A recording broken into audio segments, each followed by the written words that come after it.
Thank you for listening to The History of the Papacy. I'm Steve, and we are a proud member of the Agora Podcast Network. The podcast is on Facebook and Twitter, and you can find links to both and you can like and share by searching for A to Z History. If you have any questions, comments, or feedback, you can always send me an email to my email address, steve@a2zhistorypage.com, and all of that can be found at the website atozhistorypage.com. Today I'm very happy to be joined by Jeffrey Tucker of the American Institute for Economic Freedom, where he is the editorial director. Jeffrey is the author of thousands of articles and several books. Many of his books are on the topic of markets, cryptocurrencies, and economics. But one of his books is titled How to Sing Like a Catholic, and that might give you a little hint on the topic of our conversation for today. Jeffrey gives us an overview on how church music developed during the Middle Ages and into the early modern period. We discuss how different forms of singing evolved and the push and pull between the movement for people to innovate in music, but also to keep to tradition. In all of the 150-odd episodes that I've done of this podcast, I've only done 2 on music, including this one. I will definitely have Jeffrey Tucker on again to discuss this topic of music in the church, but I need your help. Music is a critical part of the history of Christianity. Music is central to everything in the religion. It's the foundation of the worship, culture, and history of Christianity, going all the way back to day one. What I need from you is your questions on church music. As people well know, I am not very musically inclined myself, and I really don't know where to start, but I know a lot of you do out there, and you're very interested in music. What do you want to know about the history and development of music in Christianity? As they say, operators are hanging by on Twitter, Facebook, and the email address. You can even email me a recording of your question that you can just email to me. We did that for the Halloween special, and I thought it worked out particularly well. I really do look forward to all of your questions, and I can't wait to dig in and learn more about music. Now, don't forget, we have a history of the Papacy t-shirts, sweatshirts, and pop sockets for purchase on the website atozhistorypage.com/products.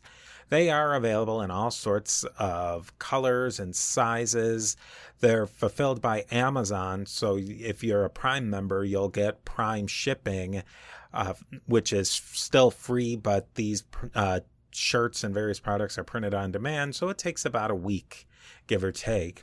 I particularly enjoyed my pop socket. I had no idea what a pop socket was exactly before I ordered one, but now I found that they're very useful devices. I'd also like to just quickly mention that I've worked on streamlining the housekeeping portion of this show. I want to keep it as short as possible. And I think you'll notice the messages are only at the beginning, and you can really easily skip ahead to this if you just go to the second transition music, and that'll get you right to the action. I hope you don't skip these quick messages, but if you're in a time crunch, you have to do what you have to do. Anyway, thank you for listening and enjoy this really fun episode, and I hope to see you next time.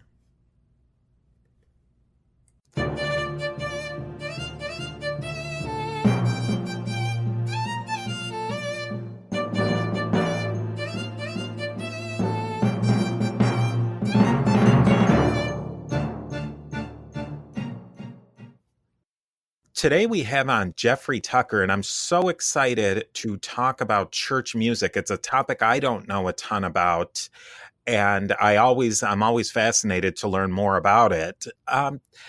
Jeffrey is the editorial director at the American Institute for Economic Research, and if you've listened to previous episodes of the podcast, I talked with Dr. Phil Magnus of AIER on the Salamanca School. And I always like to thank Max Gulker, who's also of AIER, for connecting me to all these great people. We probably won't talk about economics directly today, but maybe you can tell us a little bit about yourself and how you got interested in church music. Right. Well, it's something of an avocation, right? I mean, a little bit maybe intellectually restless, like my father was. He was a historian, but also a fanatical musician, and actually, oddly, a church musician, choral conductor, also a professional trombonist and a voice teacher. So, and I always thought, well, this crazy man who can do all those things. But then at some point in my life, I picked up my own interest in music, which was something I was taught from a very young age. And I was a professional trombonist while I was in college. I played a lot of jazz. Just to put myself through school. And then later I became fascinated with the choral music of the Western liturgical tradition and started conducting my own choir, put together a Gregorian chant choir. And I was conducting it for 10 years. I was the managing editor of the journal called Sacred Music, which is all about Gregorian chant, and wrote a book about Gregorian chant. It was actually my first book. Before I'd written any books about economics, I was writing about Gregorian chant. So it's, and it's just funny. I think music is this way. It's so intense, and especially church music can be so draining. I mean, it's on one hand empowering and exciting and thrilling and an intellectual adventure. On the other hand, it takes a lot out of you. So I've known this for a lot of sort of, how would you say, like amateur musicians like myself, that we dip into it, we dip out of it, but it never quite leaves us. We're always fascinated by it. So one of the things I did during the height of when I was super interested in this is I went around the country and really several places around the world and taught Gregorian chant at monasteries and convents for a generation of singers had really lost touch with their tradition. And then I got really fascinated, too, with the problem of the copyrights and Gregorian chant, whether they're copyrighted and to what extent. And so I was invited to the Vatican to speak before a bunch of bishops and cardinals at a conference, and I gave a case for opening it up to the commons, so that all the Gregorian chant would be published in the Creative Commons. And then I ended up doing that myself, and then a bunch of applications were made. Now you can open up your iPhone, download all the chants of the church year on an application, and they're free to the world. So I'd like to think I had something to do with causing that to happen. In the late 19th century, they were all copyrighted, and meaning that they were locked down by the Catholic Church. And that was catastrophic for the status of Gregorian chant. So it's not a surprise that 50 years later, hardly anybody was singing it. So by the time the 60s came along and they began strumming guitars in church and playing these little slightly silly songs and things that drive everybody crazy, that was because the chants had been exclusively preserved for one publishing company that was charging a high price for the books and was cracking down on anybody who photocopied them. So yeah, that's what happens when you do that to music. People lose interest in it and they shift. So part of why I got interested in devoting myself to this was like I thought I wanted to try to reverse this error of history and repopularize Gregorian chant. And I have a lot of stories about whether I succeeded or not, somewhat not. But it was just, a mission that I took on nights and weekends. That's really interesting, too, because that's going to play a lot into our conversation as how music spreads.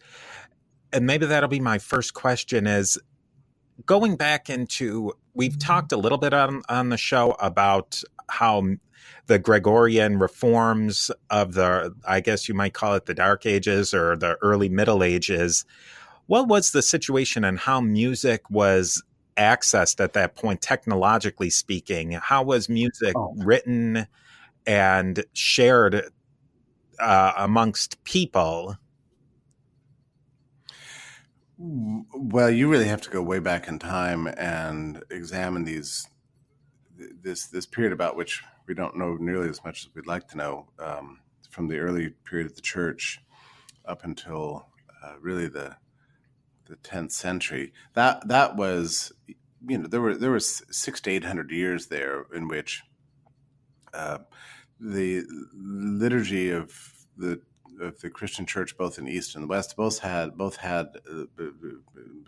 organic, I guess I could say organic musical traditions, which is to say that when you prayed, you were also singing, and that's not actually uncommon. I mean, music tends to ennoble any occasion. I mean, there's, when you go to a high-end grocery store, they're playing Mozart Haydn string quartets, and that's for a reason. I mean, there's a sense of nobility that comes with that. When it's somebody's birthday, somebody has to sing that silly song, and so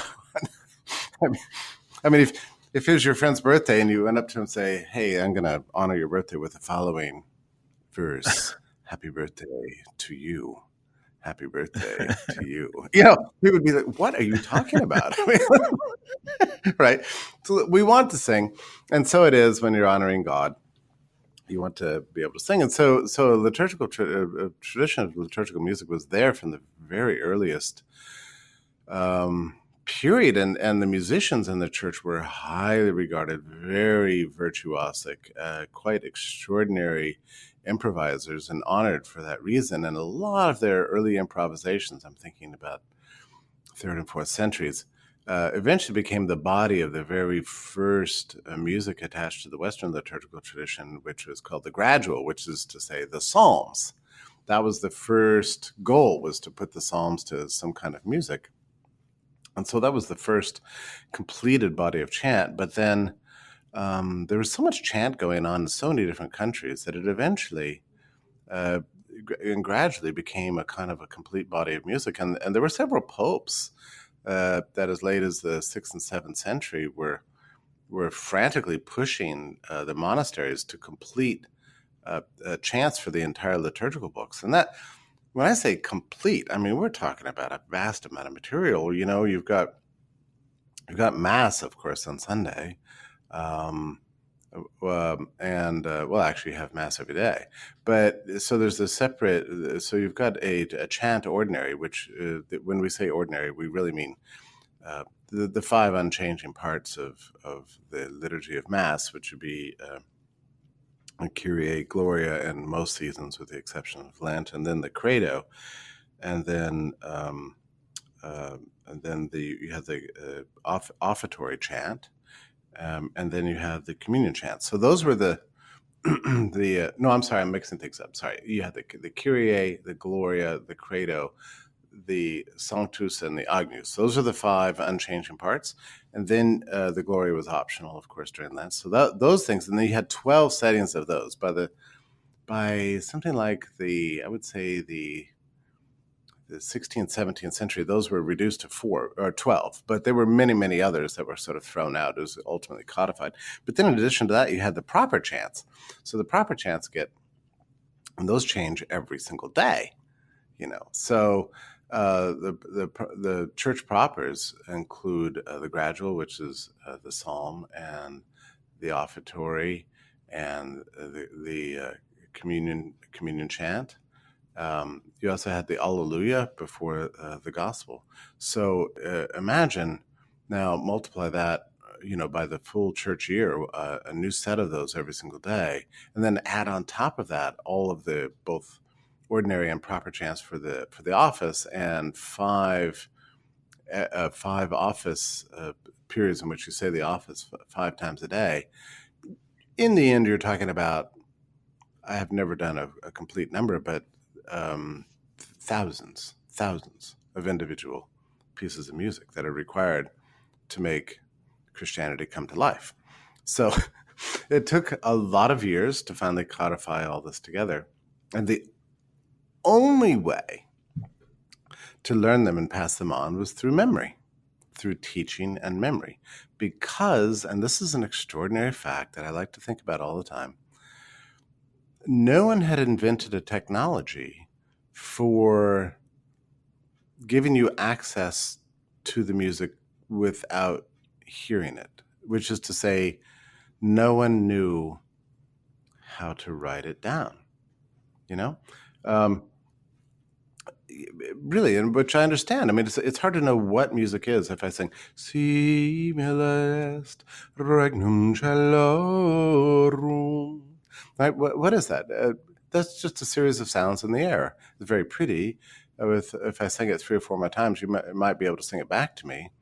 But I wouldn't know how to give that music to you without playing or recording or singing it for you. Do you understand what I mean? I mean, it's a very complicated thing to figure out how to do this. It was ultimately solved in the 11th century, but thousands and thousands of years went by of recorded human history where we had no access to any way to write down music. We just didn't know how to do it. Within each tradition, there was an Eastern tradition of music, Western, and then even within those, there was different traditions.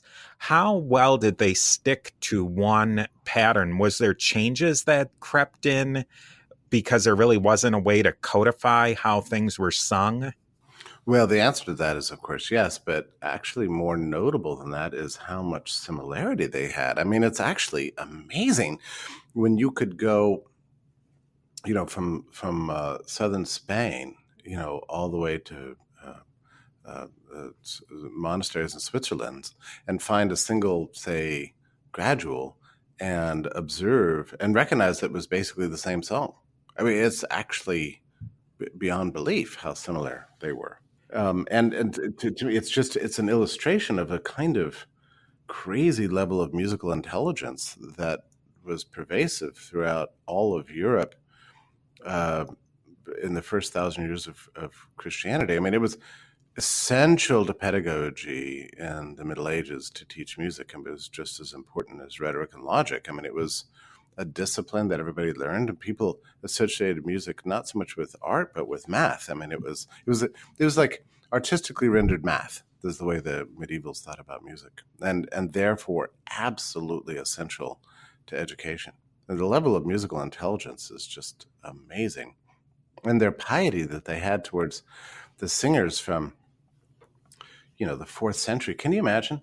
So if you're a really hotshot singer in the 4th century and the Pope comes to visit your town and you want to sing a gradual, and you sing a gradual, and then there's gradual verses, by the way, so you're singing the psalm, but it's not just the psalm. There's not just the psalm refrain, but there's also verses. Those are typically opportunities to improvise. And so you had a great singer improvising away, and the Pope would be impressed. He'd be like, that's really some kind of singer we got going on there. Then people, having heard the chant one time, would start to re-render it. It would become immediately part of the tradition. So you've got a hotshot improviser in the 4th century who, by the 9th century, his gradual verse would have been resung 1,000 miles away in some other liturgy 500 years later. Isn't that just... Yeah. And we have full documentation of this, actually. I mean, you can go today to the Salem Monastery in France, and really these manuscripts are all over the place, and see they have complete collections of all these early attempts at notation and the similarities are remarkable. Now, so here's another reason your question is interesting, because, and my answer is that what's striking is their similarities, not their differences. However, if you're a late 19th century filio-pietistic dreamer of liturgical reform, and you're responsible for propagating the line that all the chants of the church were dictated to Pope Gregory by the Holy Spirit, what you're looking for is a single edition of all chant that would be something like the musical equivalent of the Bible. And that's where we start getting into really what amounts to a kind of falsification of history. And that was a late 19th century sort of romantic effort. But as time has gone on, so Gregorian chant died basically in mid 20th century. Started to be revived in hilariously in pop culture, actually, in the 1980s when monasteries started getting best selling records sold.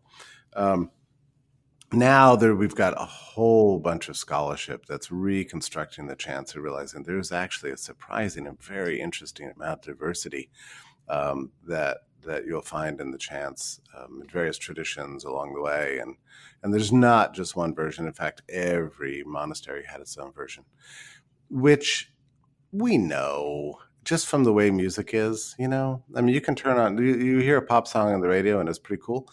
You can go to YouTube and see there are covers of that, and they're all different, right? And that's just the way humanity is. We like a song, but we want to put our own spin on it. And it was the same thing with Gregorian chant.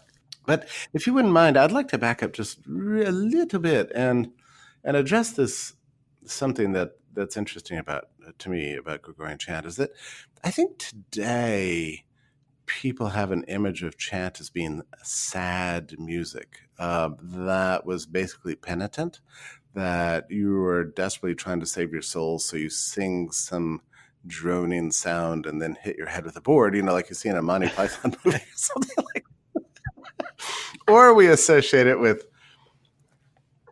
you're watching the Borgias, on Netflix, and anytime they're in the cathedral and everybody's dressed in their fineries and there's a lot of pomp and circumstances and lots of smoke everywhere, then the chants come sort of emanating from the balcony, over the whole scene. And so we associate it with finery and stodginess and that sort of thing.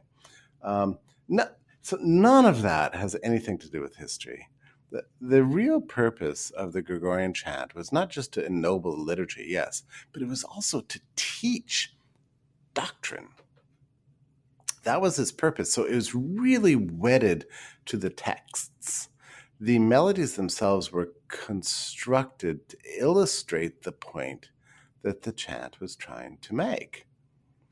And because there wasn't books for people to read, and listening to some guy drone on about things all the time in a lecture is kind of boring, the chants were designed to convey lessons to people about God, about human life, to illustrate stories in the Bible.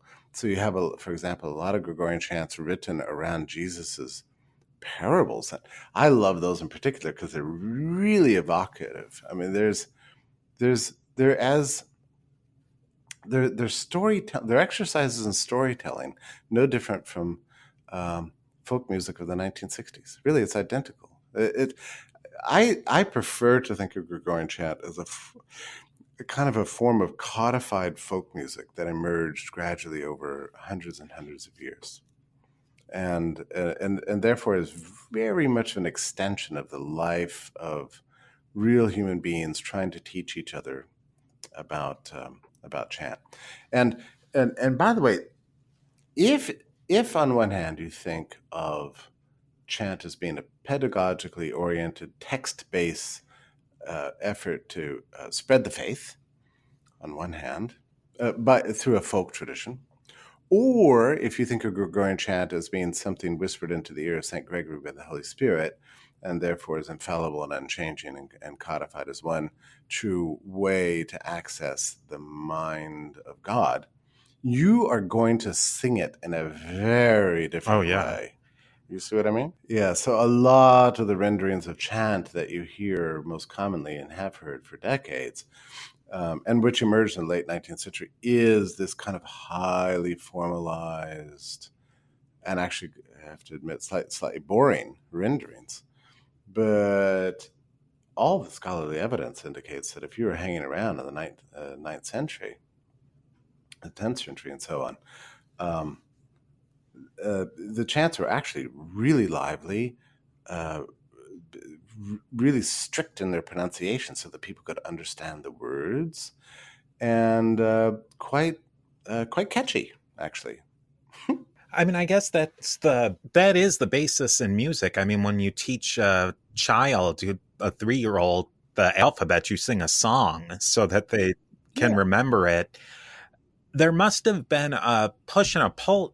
There must have been a push and a pull, though, that people, since they are teaching tools these songs, and they want them to teach a correct message, so to speak.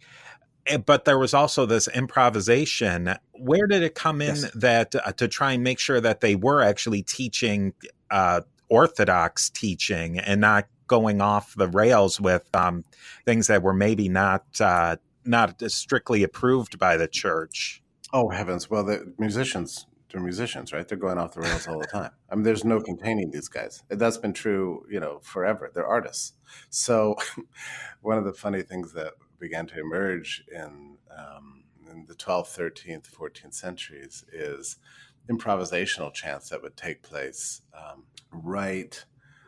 Let me think the placement of this thing in the liturgy. Right before the Alleluia and following the gradual. And typically they were rhyming texts. The Dies Irae, for example, which we now associate, at least we used to associate with the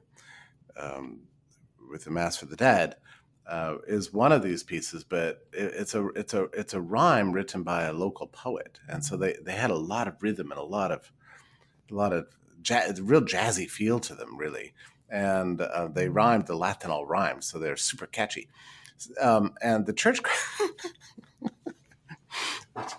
cracked down on these things because what would often happen is the regular people who go to church, and since the Mass is in Latin and largely silent, with the exception of Agnus Dei, Kyrie, Gloria in excelsis, you would hear like every once in a while some utterance, et in hoc, hoc popter meum, from the altar. So the most exciting thing would be the groovy chant from the local poet. That would happen right before, and so people started paying attention to these things. And then, as local churches tend to do, the liturgy started getting ever more elaborate during this period of Mass, and that's when people would really start to pay attention. And Rome started to feel it. That's ultimately where we get our Christmas traditions from, by the way. These medieval morality plays would take place in the middle of Mass. And so so by the time Trent comes around, Rome says, look, we've got way too many of this, too much nonsense going around. So they reduced these, what might have been hundreds, really 300 of these things, to just a mere 6. And then after Vatican II, they reduced them yet again. I think now we're down to 2 or 3. So the musicians are always having a blast. And by the way, it's also traditional in, at least I know more about the Western liturgical tradition than the East, but in the West, for the prelates to be extremely annoyed at the vanity of the musicians, because if you're performing the graduals, which tend to be extremely long, and then also do a gradual verse or two, and then add the gradual again, you're talking about 14 minutes worth of music here. So you've got the prelates, and who have never been good singers and never typically been well educated in music ever in the history of the church. are just sitting there, just tremendously annoyed at this. And it gets particularly bad in Holy Week. My goodness, the Holy Week chants are so outrageous. And in my own life, and all the stuff performing at Mass, or assisting at Mass, I guess is a more correct term, the tension between the loft and the altar is extremely intense. Like, before Mass, are you guys going to sing all that long stuff that just goes on forever? I'm bored out of my mind. I've got things to do, So this has been going on since the earliest age. Yeah, musicians love their music, and the prelates are mostly annoyed by it, and that's why we've seen so many successive attempts on so many botched missiles come out over the years. Like, as you know, with the Trent missile, after the Council of Trent, it took them 100 years, and they finally released the musical books for the Mass, and they were terrible. Like some, of all people, it was Palestrina who consulted on this, and Palestrina was not an expert in Gregorian chant; he was an expert in polyphony, and he had a hand in hiring the people and contracting out for the chant books to be all rewritten, and they were completely ruined. I mean, it was a complete bowdlerization of the chant books, and every musician on the planet just went absolutely nuts. It took 300 years to reconstruct them, actually, after that period. So it's a fascinating thing.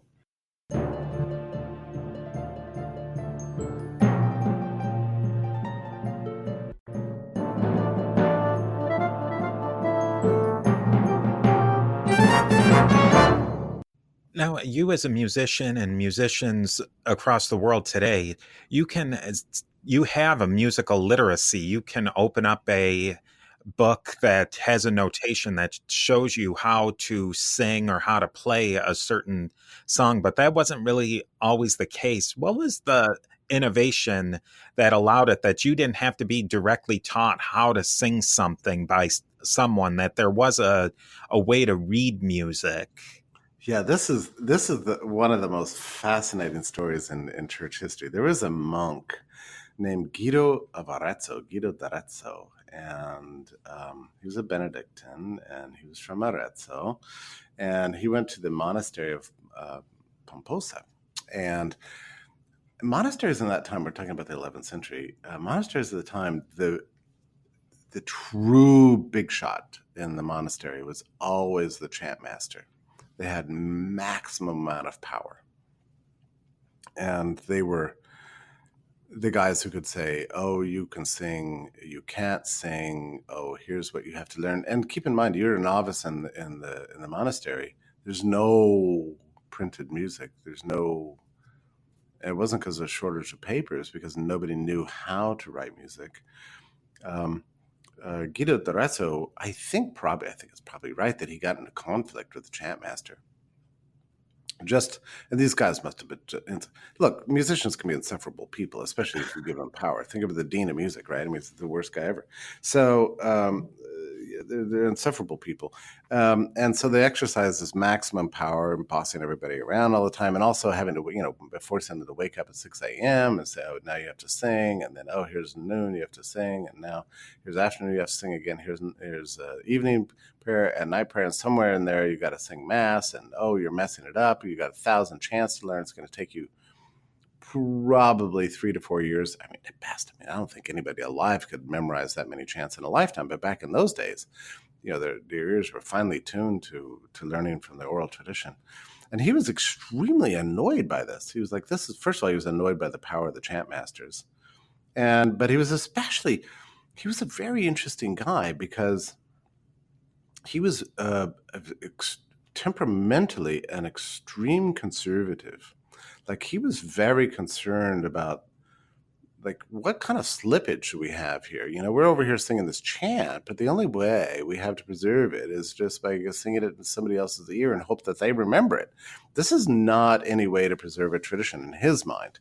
So he was desperate to figure out a new plan. So he came up with this great pedagogical technique called the Gregorian hand, where he divided the scale that we have today into a clean distinction between whole steps and half steps. And he held out his hand, and he used the shape of the hand to show where they are, and drew the chants on his hand, and found this great way to teach all the novices the chants through this what's called the Guidodian hand at a fraction of the time that it took the chant master.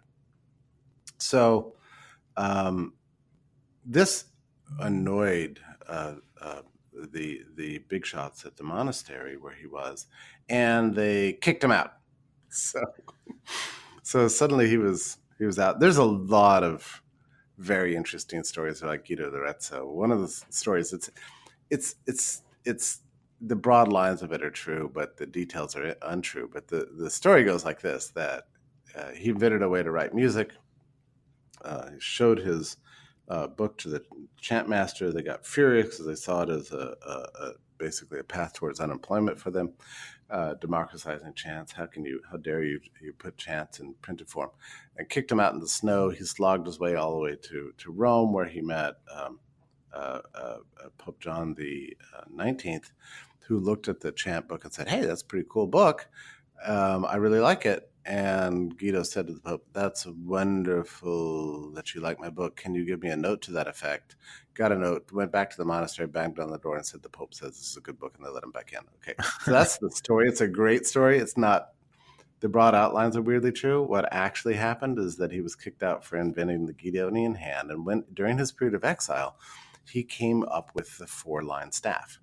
So, which, as far as I'm concerned, is like one of the great inventions in history of humanity. I mean, it compares with electricity or flight or something on that level. It's transformative, right? If we couldn't write music, we wouldn't be able to hear any of the music that you hear on your streaming music player today. None of it would be possible. So he figured out that the music consists of whole steps and half steps, and that if you could somehow know what note you're beginning on and have a systematic way to map whether the tone goes up or the tone goes down, then through sheer deduction, you could figure out the entire song. So he came up with a C clef and an F clef, and C and F are the notes below which the half step occurs in the scale. And came up with the 2 clefs, put 4 lines up there, tagged one of the lines as being the F or the C, or the Fa or the Do clef and Fa clef, and then started notating all the notes. And he did this during his exile. So he would go around he started writing out the chants himself, and he'd go around and listen to other monasteries and start to notate them. Well, pretty soon he had an entire book of the Psalms. And that was the great first viable attempt to write down music, both in, well, there have been many attempts for hundreds of years to write down the rhythm of the chants, which nobody really knows how those things worked. But maybe you can look at them right now. It looks like chicken scratch, but there were scholars who can figure out some of it. But the precision concerning which notes are being used, that was solved by Guido d'Arezzo. So, and again, his motivation was 100% conservative. He was fascinated by, he was dedicated to preserving the tradition of the church. But look what it inadvertently unleashed. So once you had these books, and by the way, once he did get the books, he did in fact go to Rome and show it to the Pope, who loved it.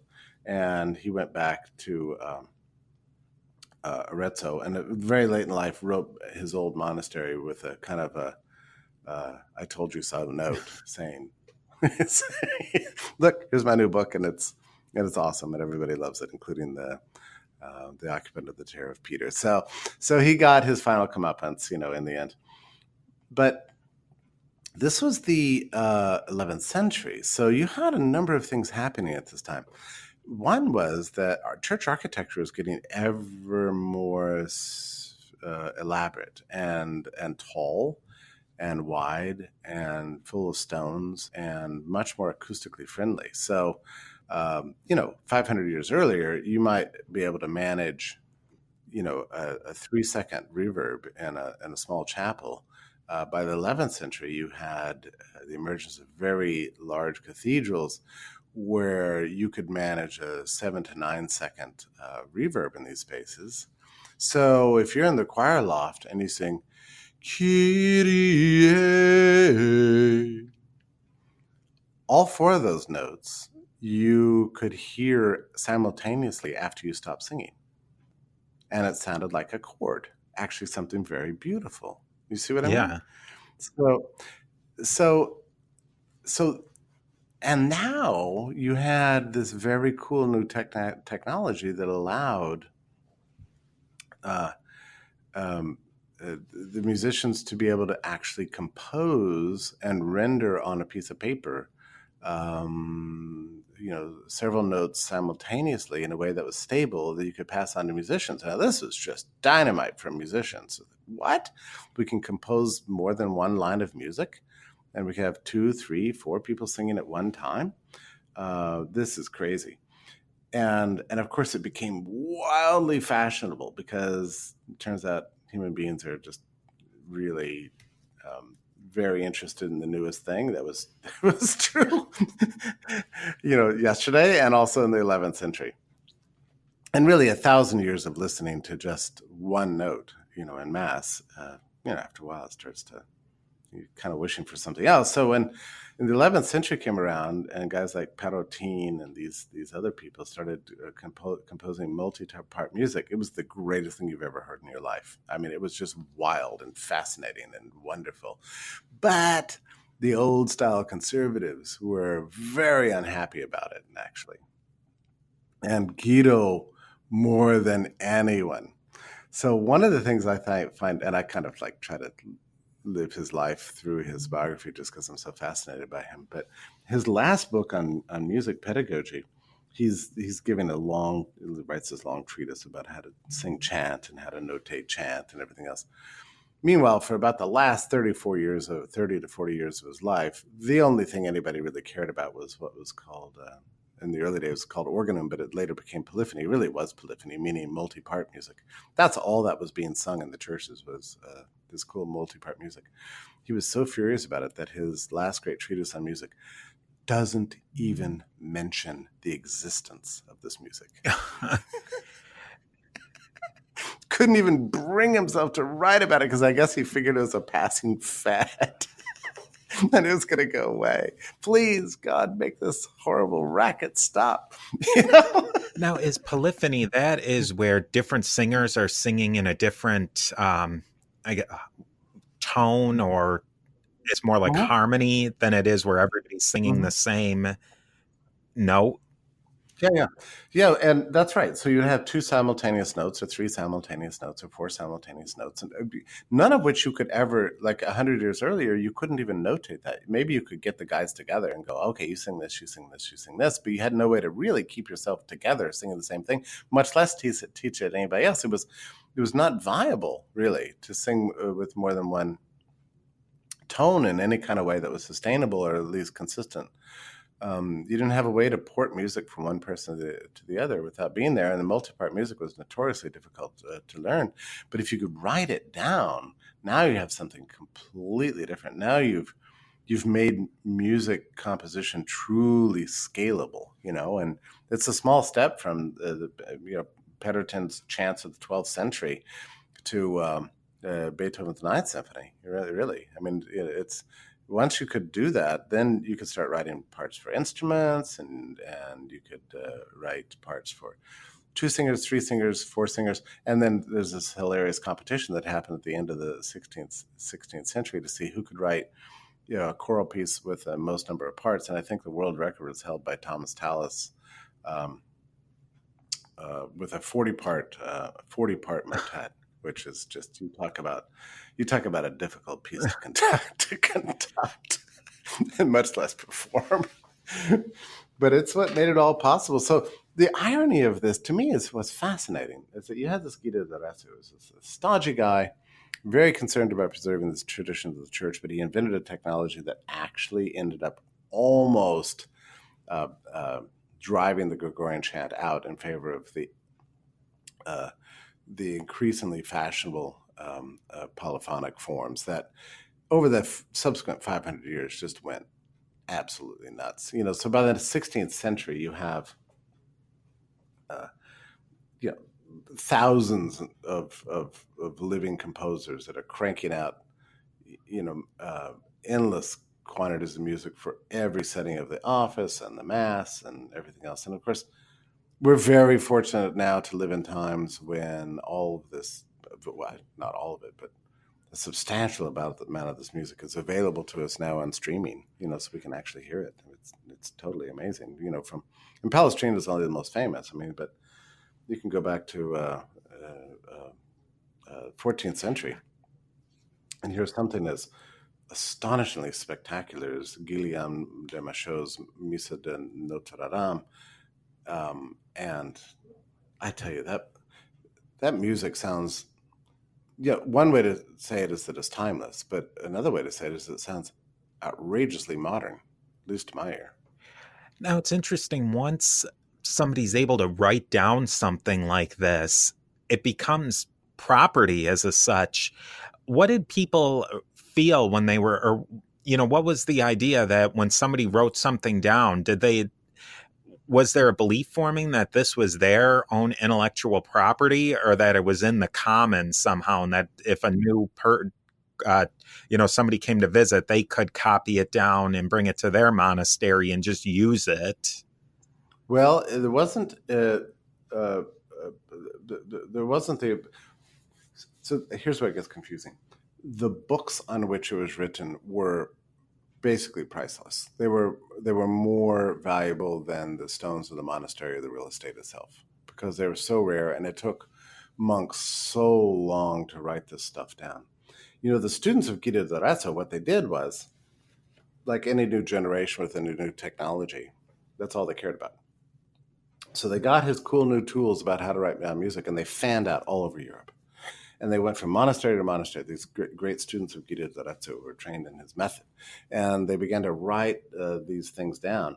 And they'd leave a copy of what they wrote down at the monastery. Then the monastery would get to work with other monks that were specialists in writing down music.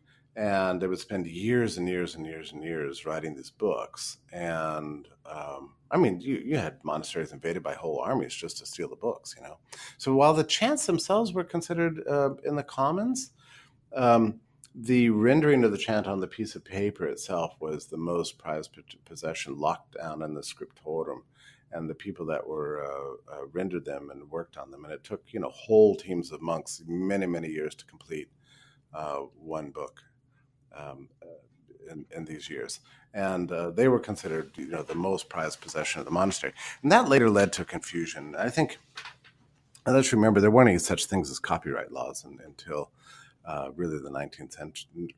There was some attempts at copyright in the 16th century in England, mostly for censorship purposes, but as a common practice, the copyright law didn't really become a thing until the 19th century, and then by the time the Slim Monastery began to codify the chants very late, right? So we're talking about the 1880s and 1890s as an attempt at the liturgical renewal, I guess you could say. They got to work on their books, and they copyrighted all their chants, all their new chant books, and then eventually won a battle with people in the Vatican. They were doing the same kind of thing. And so by the time you enter into the early part of the 20th century, all the chant books were completely copyrighted, very expensive, hard to get. And it's just a huge strategic error. And that contributed, in my view, mightily to killing Gregorian chant. The music, the polyphonic music, on the other hand, was never copyrighted. A lot of it was based on Gregorian chant themes, so they'd state the theme from a communion chant and then whoosh, off to the races and did awesome things. That stuff would just flooded the markets all over Europe. These guys made a lot of money. these composers made a lot of money composing chants for cathedrals and wealthy churches, and it was a sign of prestige that you hire your own composer. And wealthy patron dies, you commission Orlando de Lasso or somebody, Heinrich Isaac or whomever, Ockeghem or Josquin de Prayers, one of these guys to compose a mass. They were paid very, very well for the service. It was more in the vein of writers at the day that they were hired as for a particular patron, and that's how they were going to make a living, as opposed to writing something to sell it to a larger audience. Yeah, there wasn't a commercial marketplace that really developed for music until several hundred years later. So, but once the physical thing became the property of a monastery or a particular church, then it belonged to them. And there are several, possibly again apocryphal stories about this, like Good Friday chant, Miserere Mehi by Allegri was composed for the Vatican. You've probably heard it. One of the most, it's a very simple piece of music, but it's just like incredibly powerful beyond belief. Belonged to the Vatican, and legend has it that the music itself was under lock and key. And if anybody was ever caught taking a piece of a copy of the music out of the Vatican, then he was subject to instant excommunication.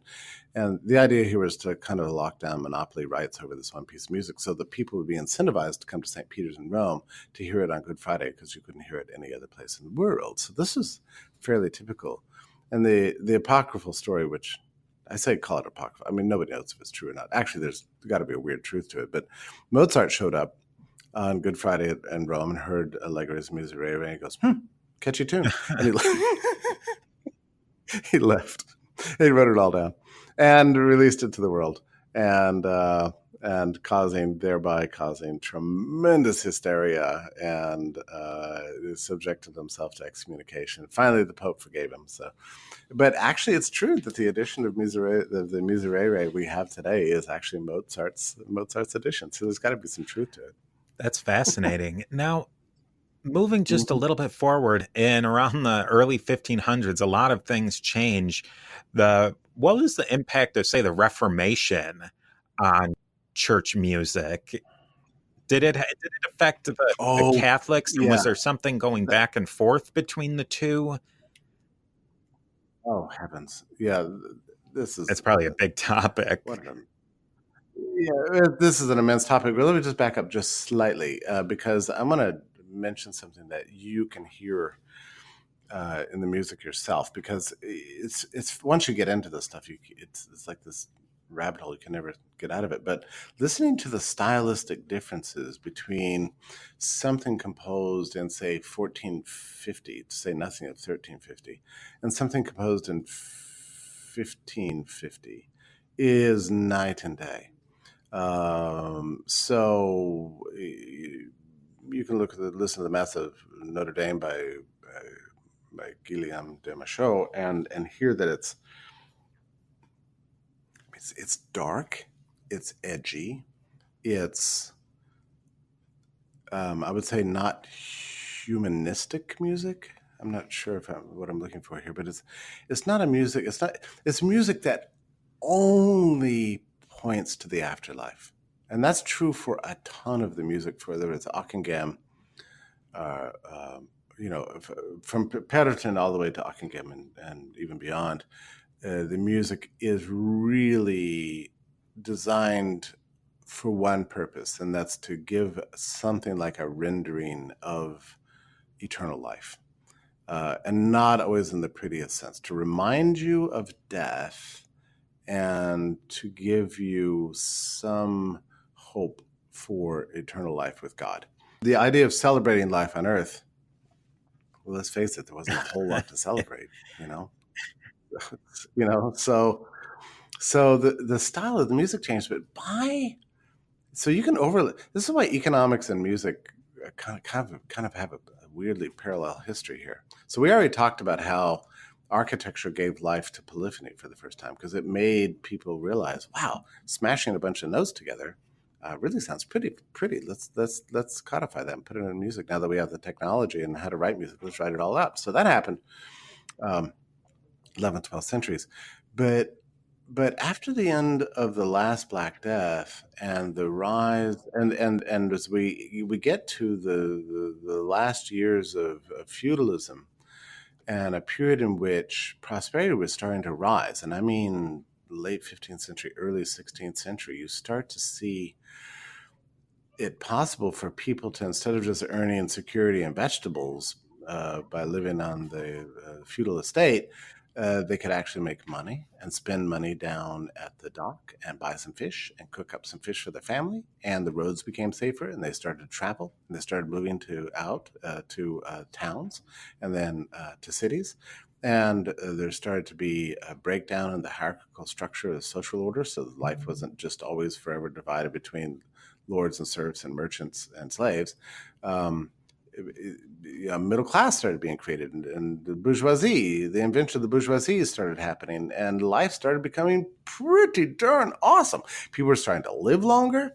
You could actually be aspirational in your life. You could have a career and set out and make money with it. And life on Earth started getting really worth celebrating. In fact, it began to be worth notating, actually. So by the first half of the 16th century, the composers started writing just outrageous amounts of polyphony. Again, that ultimately sort of drove Gregorian chant into the background, so that nobody wanted to hear it anymore, except in monasteries, but you wouldn't hear it in churches that much.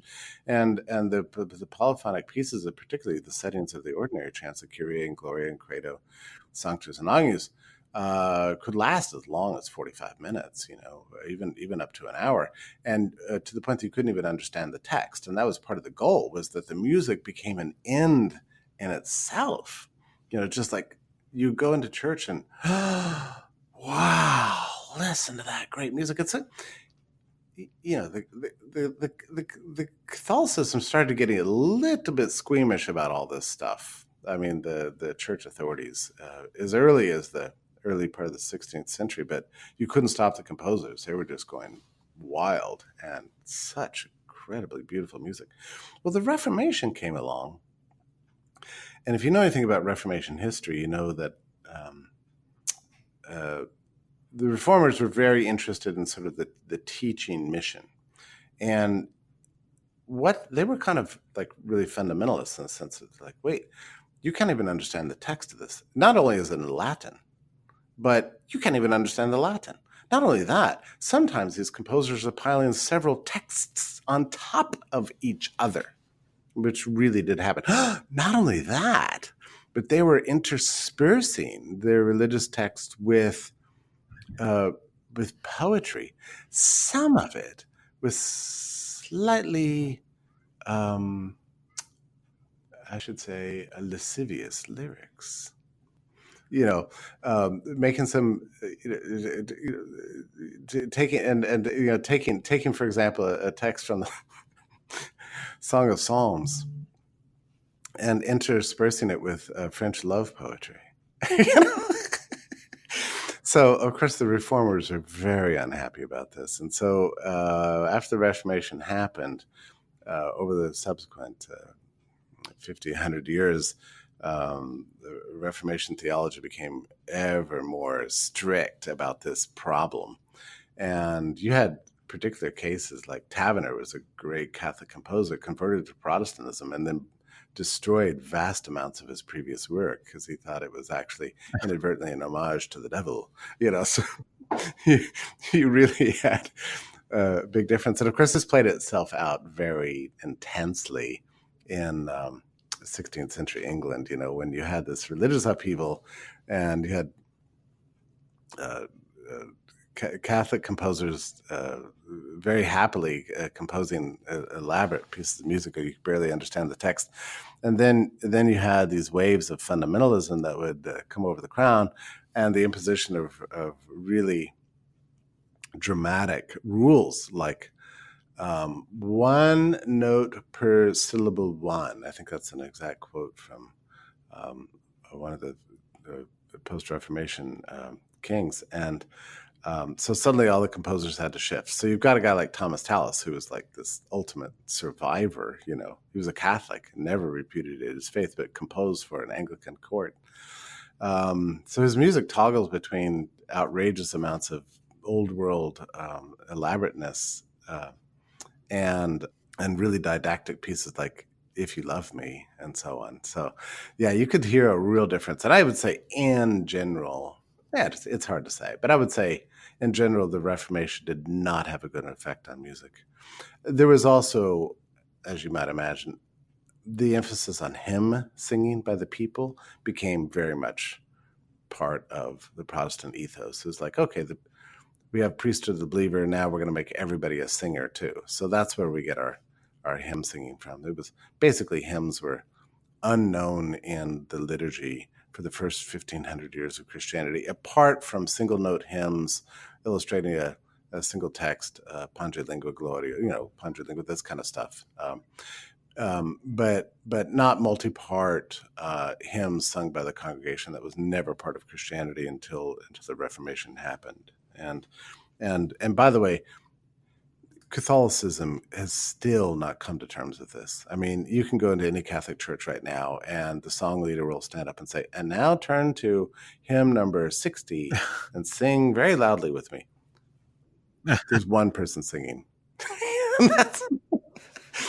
Catholics just don't sing, and that's the reason. It's just not embedded in the Catholic gene pool. It's just not there. We've always outsourced our music to the experts, and I really don't think there's any chance to overcome that. We've been trying this hymn singing experiment now in Catholicism for at least 100 years, and it still hasn't caught on. It probably never will. Was there a secular music tradition at that time that was in maybe not competition, but going on in parallel with the church musical tradition? Oh, absolutely. I think it's right to distinguish between liturgical music on the one hand, which is everything we've been talking about so far, and religious music on the other hand. So, like if you're on a long pilgrimage, that lasted days and days and days, you had to have some music to sing. And mostly they sang really fun religious songs. And really rhythmic, accompanied by drums and tambourines and all the kind of pop things you would expect. There's lots of modern attempts to kind of re-render this stuff, and I love them. But yeah, there was religious music on one hand and liturgical music on the other, and they really were strongly distinct until quite late in Christian history. And then in addition to that, of course, you had a very vibrant folk music tradition, bawdy, lascivious, outrageous, and so on, as we always expect from pop music. Scandalizing the adults, intriguing the young, and so on. It's never been any different. So yeah, there was hardly ever written down, right? But of course, the traditions would borrow from each other. There was a funny thing. This amazing guy named Orlando de Lasso, who has about 12 different names because every new country he would move to, he had changed his name slightly to make him seem like a local. But he was a great composer, Orlando de Lasso. But he was hired by a cathedral to compose a series of masses. And he was loved by the bishop, loved by the cardinal, loved by the people, loved by the choirs. Great chant master. But one of his masses had such a intriguing melody that it was kind of memorable. And one of the parishioners was traveling in France and attending, an unsavory, ill repute kind of occasion, and heard that exact same melody being sung to lascivious lyrics, and realized, well, that son of a bitch, he took this melody and stuck it in the mass. So went back to the bishop and told him this, and then other people said, "Oh yeah, that's not just that one. There's also this one, also this one." It turns out he had composed like 5 or 6 masses that were based on brothel songs and just terrible stuff. I mean, like. So he was instantly fired. Musicians will be musicians, won't they? Yeah. So there was always an attempt on the part of the church to very strictly separate liturgical music from religious music and religious music from decadent folk music as a way of preserving the faith. But musicians always resisted those kind of prohibitions, and it never really worked very well. So there's a lot of overlap in practice. There's only strict separation in theory. For the most part, at least in what you might call sacramental Christian history, non-Reformation Christian music, it's been for the most part completely voice-driven. Was there musical Yes. instruments, or at least an attempt to bring them into liturgical music? Yes, and of course, everything's a controversy, right? So the organ, which I'm just off the top of my head, I'm thinking that the organ became a kind of available technology in the 12th and 13th century.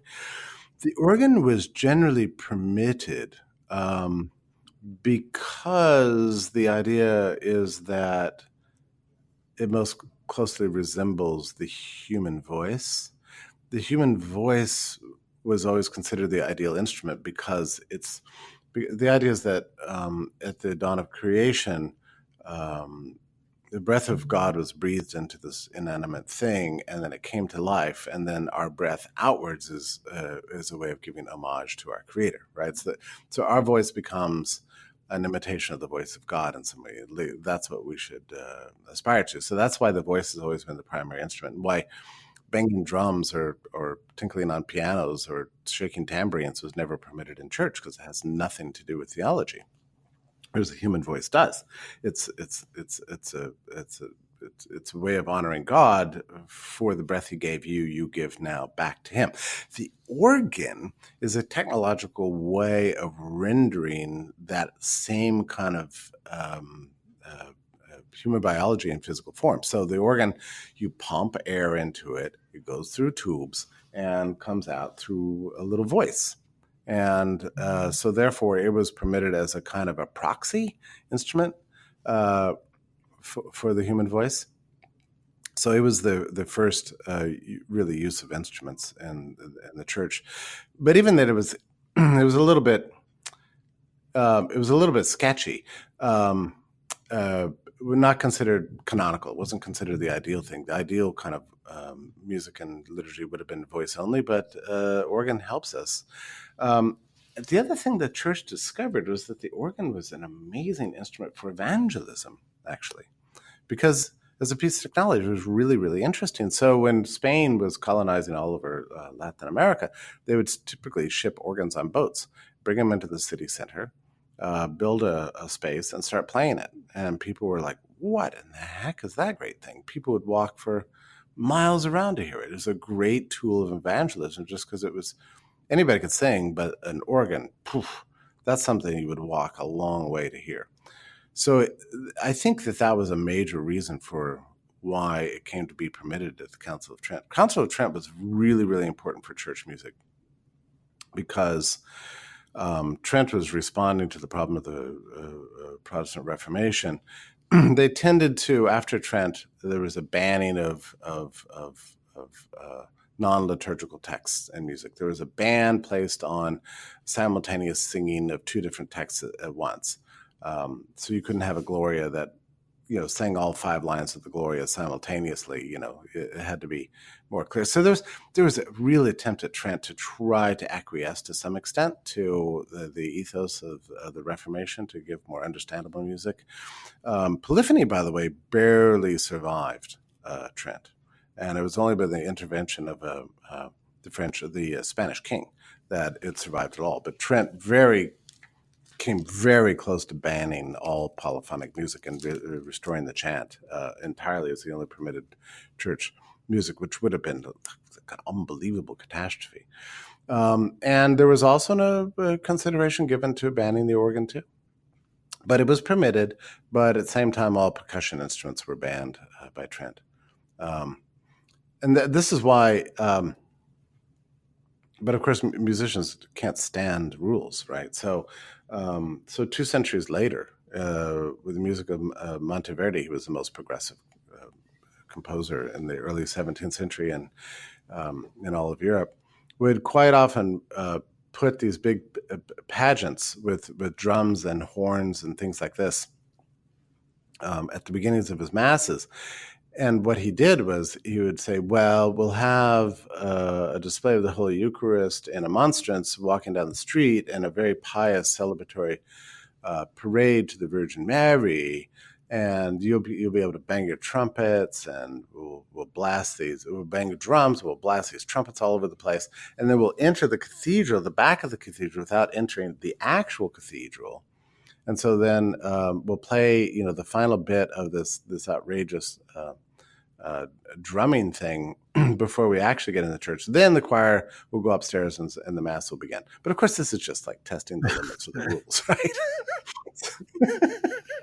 This is all just, musicians trying to get around the strictures. So by the time, of Mozart, this stuff is completely gone. Now you have full-blown orchestral masses, and you have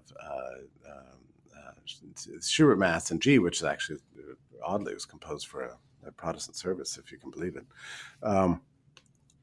Haydn's organ masses, where you actually had the organ playing the part of the words instead of singing the words. You would have like one line sung in polyphony, then the organ would play the next line in music without the text actually being sung, and so on and so on. So things got, once again, completely out of hand by the 18th century, and even by the early 19th century, you had the Vienne organ masses, and these were just outrageous presentations of the biggest organs you could ever imagine, blasting with orchestras and every kind of drums and timpanis banging away, and just so. Of course, by the late 19th century, you have church officials once again going, "This has gone way too far." This keeps happening in cycles, right? So I guess it was Pius X, if I'm right about this, promulgated a document banning organ masses and these symphonic masses in church, and banning soloists from singing long, solos, which they considered to be vanity and inconsistent with the purposes of the church, while allowing certain exceptions for example, the Viennese tradition and certain Spanish masses and stuff like that. If they had a long enough tradition, then they allowed them to survive. But mostly all over the world it was banned. The other thing, I was banned by the Pope in the late 19th century, very controversially, was women singing in church. And so all the choirs had to be made up of men. Now, we could talk about this a long time, whether or not the text of that document actually strictly does that, or if it was just an emphasis on the people who are training for the priesthood, and therefore in the choir only they had to be men. There's a lot of issues there. But ironically, Americans completely ignored this, because there was even by 1910 in America, there were very highly paid choirs of men and women that sang from the lofts all the time, and Rome by this time had completely lost the ability to dictate what went on in the churches. It was completely and widely ignored.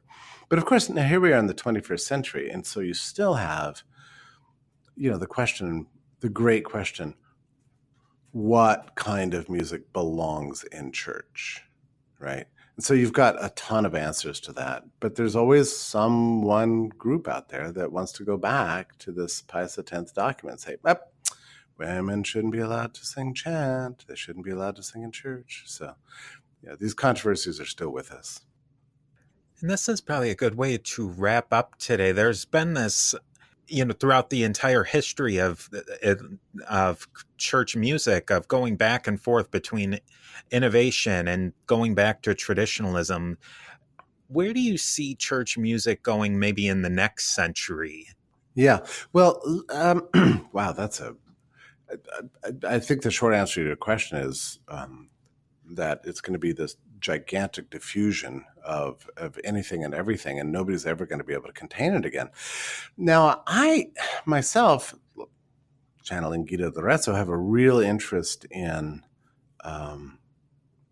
preservation of the chant tradition.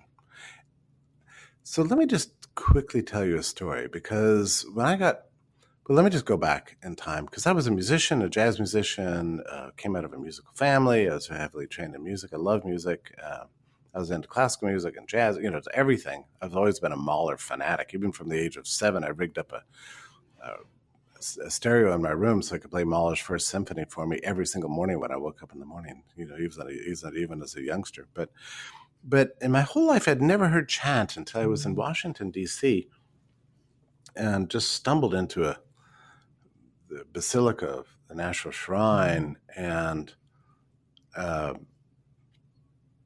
heard for the first time Gregorian chant with this old priest, and he was singing the Mass in Latin. Gloria in excelsis Dei. And his voice was very weak. It wasn't a performance.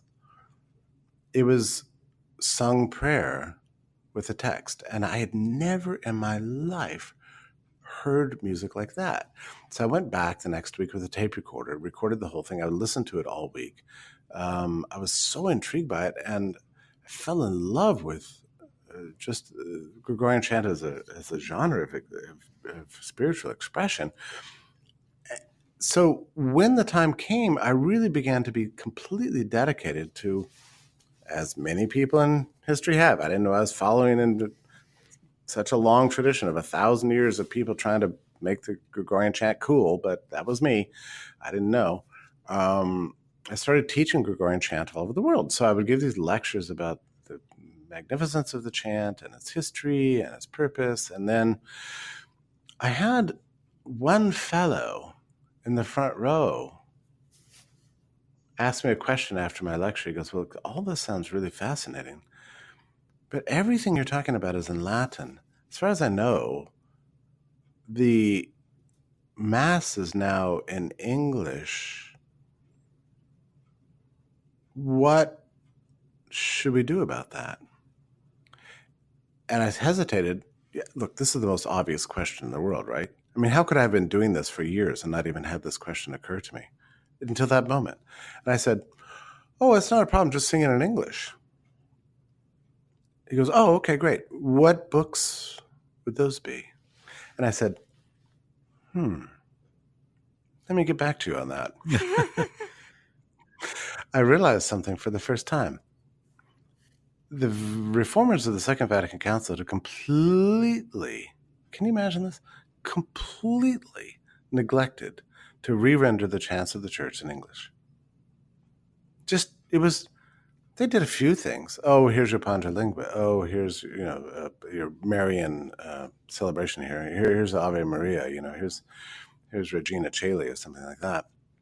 But we're talking about just a handful of chants, maybe 30 out of thousands that had been rendered in English. And I got back to my office and I called up a friend of mine and I said, listen, you're a composer. You're kind of wondering what to do with your life. Why don't you and I do something together?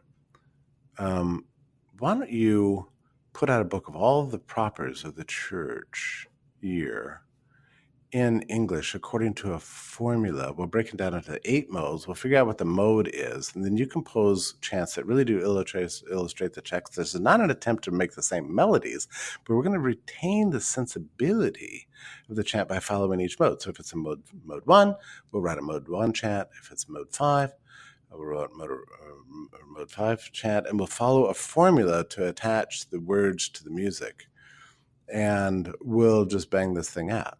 And he said, well, this is an intriguing prospect, but I was very persuasive, and he agreed to the project, and we started it, and off we went. And we started doing it. I started posting these chants on a church music forum. People were shaken and alarmed and weirded out by this because, the chants have always belonged to the church. You can't have some 2 dudes, just suddenly just try to write. I didn't understand, I guess, the heterodox thing I was engaged in here. I didn't really understand and I'm going to use political terms here, but the left that favors pop music in church. They thought what I was doing was ridiculous and stupid and reactionary and pointless. The right, the traditionalists who thought there's only one book of chants that comes out of Celine Monastery in France. What you're doing is somewhere in between, and it's outrageous. But we kept pushing on, and this poor guy, I didn't even pay him, and I kept pushing him harder and harder and harder. Do you know that we got that book completely finished and printed and published in about 8 months?